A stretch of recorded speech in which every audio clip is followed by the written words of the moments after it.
भगवान राम के प्रति माता सीता का समर्पण ऐसा था कि उनसे दूर रहने के बाद भी वो एक पल के लिए अपने प्रभु से अलग नहीं हो पाई, चाहे रावण की कैद में रहना हो या वनवास का समय।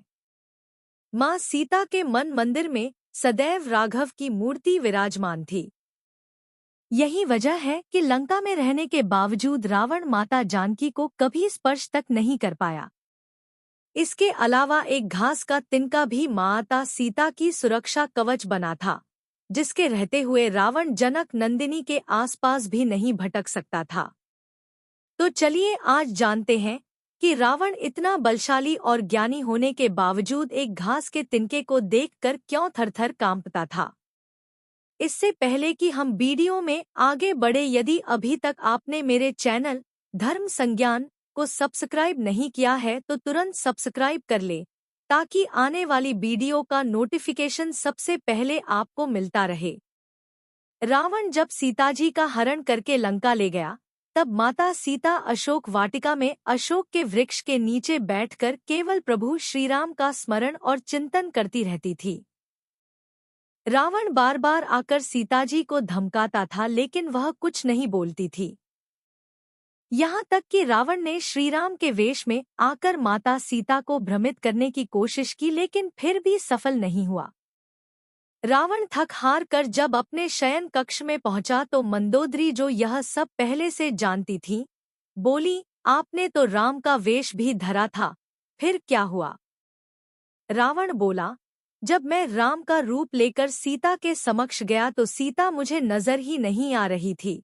रावण अपनी समस्त ताकत लगा चुका था, लेकिन जगत जननी माँ को आज तक कोई नहीं समझ सका, फिर रावण भी कैसे समझ पाता? लेकिन लंकापति रावण भी कहाँ हार मानने वाला था। उसने फिर से माता सीता के करीब आने का प्रयास किया।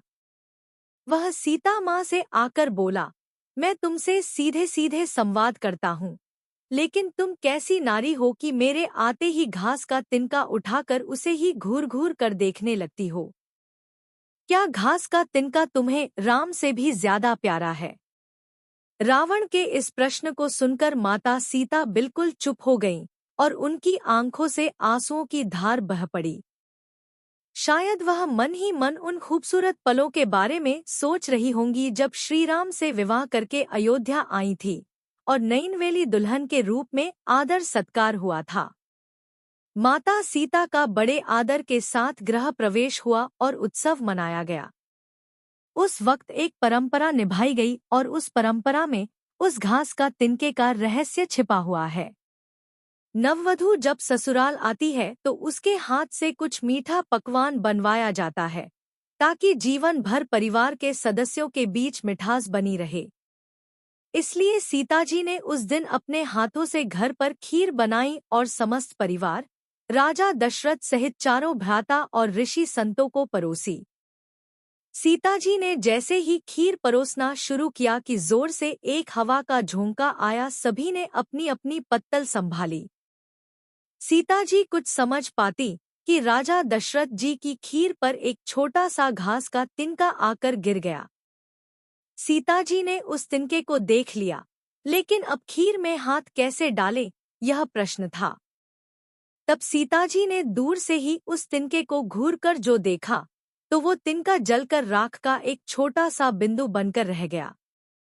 सीताजी ने मन ही मन सोचा कि अच्छा हुआ किसी ने नहीं देखा, लेकिन राजा दशरथ यह सब देख रहे थे। फिर भी दशरथ जी चुप रहे और अपने कक्ष में चले गए और वहां सीताजी को बुलवाया। फिर राजा दशरथ बोले, मैंने आज भोजन के समय आपके चमत्कार को देख लिया था। आप साक्षात जगत जननी का दूसरा रूप हैं। लेकिन एक बात आप मेरी जरूर याद रखना, आपने जिस नजर से आज उस तिनके को देखा था, उस नजर से आप अपने शत्रु को भी मत देखना। इसलिए सीता जी के सामने जब भी रावण आता था तो वो उस घास के तिनके को उठाकर राजा दशरथ जी की बात याद कर लेती थी। सीता जी चाहती तो रावण को अपनी एक नजर से ही भस्म कर सकती थी, लेकिन राजा दशरथ जी को दिए वचन की वजह से वह शांत रहीं।